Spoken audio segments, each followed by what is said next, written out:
नमस्कार दोस्तों, आप देख रहे हैं पोल टॉक। मेरा नाम संतोष पांडे है। भारतीय जनता पार्टी में इस समय चाहे छोटा नेता हो चाहे बड़ा नेता हो, वो प्रधानमंत्री नरेंद्र मोदी के खिलाफ या उनके पक्ष में उनके विपक्ष में कुछ भी खुल करके नहीं बोल पाता है। उसे लगता है कि कुछ भी बोलूंगा तो उसका रिएक्शन होगा, पार्टी से निकाला जाएगा और तमाम चीज़ें होंगी। ऐसे दौर में भी भाजपा में 3 दिग्गज नेता हैं अलग अलग राज्यों में, जो बीजेपी में ही नहीं बल्कि अपने प्रधानमंत्री, अपने सर्वोच्च नेता नरेंद्र मोदी को भी इग्नोर करते हैं। वो 3 नेता ऐसे हैं जो दिग्गज हैं, जो कई बार मंत्री विधायक रहे, लंबे समय से चुनाव जीतते रहे।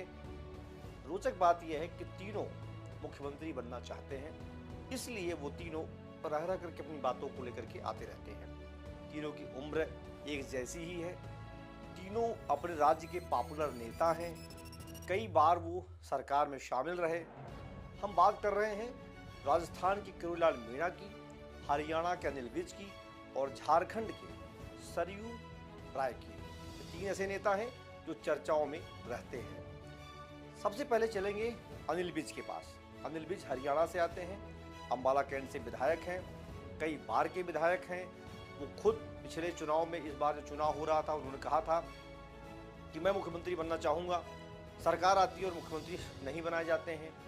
गृह मंत्री रहे हैं, अपनी बयानों से विवादों में रहे हैं, तमाम सारी बातें रही, लेकिन उन्हें कोई डर नहीं है। वो समय समय पर अपनी बात रखते हैं। उनका कहना है कि अंबाला से 7 बार के विधायक हैं और वो अंबाला की जनता के लिए कुछ भी कर सकते हैं। उनका ये कहना ये सरकार के लिए एक बड़ा चुनौती रहता है। हालांकि उन्हें मनाया जाता है समय समय पर, वो मान भी जाते हैं, मंत्रिमंडल में शामिल भी हैं, लेकिन एक तरह की पावर पॉलिटिक्स वो समय समय पर करते रहते हैं। बहुत सारी उनकी बातें हैं, बहुत सारी उनकी यादें हैं। मैंने हरियाणा कवर किया है तो वहाँ पर उनकी बहुत सारी चीज़ों को देखा है। स्वास्थ्य मंत्री रहते हैं, बहुत सारी चीज़ें उनकी रहती हैं। और बहुत उस इलाके में सुषमा स्वराज दरअसल अंबाला कैंट से चुनाव जीतने के बाद जब वहाँ से वो दिल्ली की तरफ शिफ्ट होती हैं तो वहीं से लगातार अनिल विज चुनाव जीतना शुरू कर देते हैं। अनिल विज हमेशा पार्टी के लिए संकट भी हैं और पार्टी के लिए हनुमान भी हैं, इसलिए उन्हें पार्टी भी किनारे नहीं कर रही है। 71 साल के अनिल विज अभी भी सीएम बनने की चाहत लिए मन में बैठे हैं और समय समय पर उनका गुबार फूटता है। दूसरे नेता हैं सरयू राय। सरयू राय झारखंड से आते हैं, मंत्री रहे सरकारों में।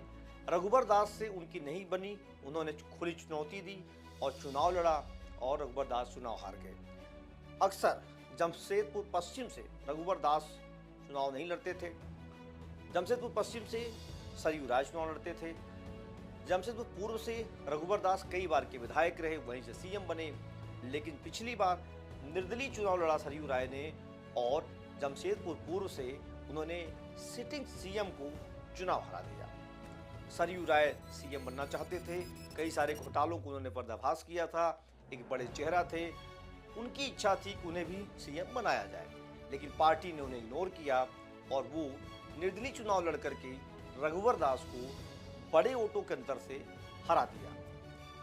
सरयू राय इस बार जबकि जमशेदपुर पश्चिम से चुनाव लड़ते हैं, चुनाव जीत करके आए हैं, जदयू में शामिल हो गए हैं। अब उनको सीएम बनने की कोई चाहत नहीं है, लेकिन सरयू राय ने भी उस समय प्रधानमंत्री नरेंद्र मोदी और शीर्ष नेतृत्व को इग्नोर किया। उन्हें कोई चिंता नहीं, उनकी ठनी वो लड़े, उनकी बनी वो ठनी, तमाम चीज़ों पर वो पर्दा डालते हुए आगे बढ़े। सरयू राय की उम्र 73 ईयर्स है, अभी वर्तमान में विधायक हैं और कई बार के विधायक हैं। सरयू राय को झारखंड के ही भाजपा के कई नेता मैनेज, मनाना और सुलझाना समझाना कुछ भी नहीं कर पाए।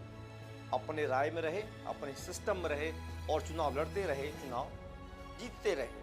अब रघुवर दास भले ही राज्यपाल बन के इस्तीफा देकर चीज़ें बदल रही हों, लेकिन अभी भी रघुवर दास की हैसियत ऐसी नहीं है तो सरयू राय को चुनौती दें कि कहाँ से चुनाव लड़ना है और कहाँ हम चुनाव लड़ लें। जैसे समय में जब बीजेपी सबसे ताकतवर पार्टी मानी जाती है, सबसे पावरफुल मानी जाती है, फिर भी सरयू राय ने अपना झंडा वहाँ पर गाड़े रखा है। तीसरे नेता किरोड़ीलाल मीणा है। भजन लाल सरकार में जो सबसे पहले मंत्री ने शपथ ली उसमें किरोड़ीलाल मीणा थे। उसके पहले 2 डिप्टी सीएम और सीएम ने शपथ ले ली थी। किरोड़ीलाल मीणा के लोगों को लगता था कि इनको गृह मंत्रालय मिलेगा, बड़ी जिम्मेदारी मिलेगी, शिक्षा मंत्रालय मिलेगा, लेकिन मिलता क्या है? कृषि मंत्रालय, पंचायती राज मंत्रालय और जो इन मंत्रालयों को किरोड़ीलाल मीणा ने सिरे से खारिज कर दिया। लोकसभा का चुनाव आता है, उस समय किरोड़ीलाल मीणा की नाराजगी बढ़ जाती है। भाई के लिए टिकट मांग रहे थे, टिकट नहीं मिलता है और बेहद नाराज रहे, बयानबाजियां करते रहे। उन्होंने यहां तक कह दिया कि अगर यहां पर बीजेपी चुनाव हारती है तो हम इस्तीफा दे देंगे। उनकी इसके पीछे कहानी कुछ और थी। दरअसल किरोड़ीलाल मीणा अपने फैसलों के लिए, अपने बातों के लिए जाने जाते हैं, आंदोलन करते हैं। लगातार उन्होंने अशोक गहलोत सरकार में आंदोलन किया, उन्हें एडमिट भी होना पड़ा, जेल भी जाना पड़ा, तमाम सारी बातें होती रही। लेकिन किरोड़ीलाल मीणा की चाहत थी उन्हें सीएम बनाया जाए। और जब यहाँ पर वसुंधरा राजे का नाम चल रहा था, उसमें सबसे प्रबल विरोधियों में वो थे। उन्होंने रोका कि उनकी वजह से ये बन जाए, लेकिन यहाँ भी पार्टी उन्होंने दरकिनार करते हुए कैबिनेट मंत्रालय दे करके 2-3 विभाग दे करके नमस्ते कर दिया। अब किरोड़ीलाल मीणा फिर नाराज है। भाई को टिकट मिला विधानसभा में, भाई चुनाव हार जाता है, फिर भी उनकी नाराजगी बढ़ी हुई है। किरोड़ीलाल मीणा पिछले दिनों कई केंद्रीय नेताओं से मिलने की कोशिश की है, नहीं मिल पाए।